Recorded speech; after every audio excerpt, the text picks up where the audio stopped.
بیٹے نعمت ہیں اور نعمت کا حساب لیا جائے گا، اور بیٹیاں رحمت ہیں اور رحمتوں کا کوئی حساب نہیں۔ کسی کی بیٹی کی زندگی خراب کرنا ایک قرض ہے جو ایک نہ ایک دن آپ کی بیٹی کو اپنی زندگی میں ادا کرنا پڑے گا۔ یہ بیٹیوں کی کہانی بھی عجیب ہے۔ جہاں پیدا ہوتی ہیں وہاں مہمان ہوتی ہیں، اور جہاں رخصت ہو کے جاتی ہیں وہاں ملکیت سمجھی جاتی ہیں۔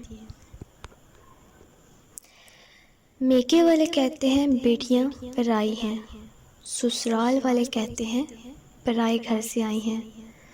اب اللہ جی آپ ہی بتائیں یہ بیٹیاں کس کر کے لیے بنائی ہیں؟ بیٹیوں کا دکھ سمجھنا بہت مشکل ہے۔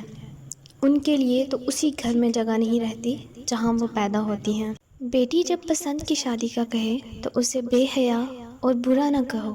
پسند کی شادی بیٹیوں کا حق ہے اور ہمارے نبی صلی اللہ علیہ وآلہ وسلم کی سنت بھی۔ بیٹی کا فیصلہ اگر غلط ہو جائے تو اسے معافی نہیں دی جاتی۔ اس کو نہ اپنے معاف کرتے ہیں اور نہ ہی معاشرہ۔ اور اگر بیٹی کے لیے والدین کا فیصلہ غلط ہو جائے تو کہا جاتا ہے بس بیٹی کے نصیب۔ ویڈیو پسند آئے تو لائک ضرور کریں اور چینل کو سبسکرائب کریں۔ اللہ حافظ۔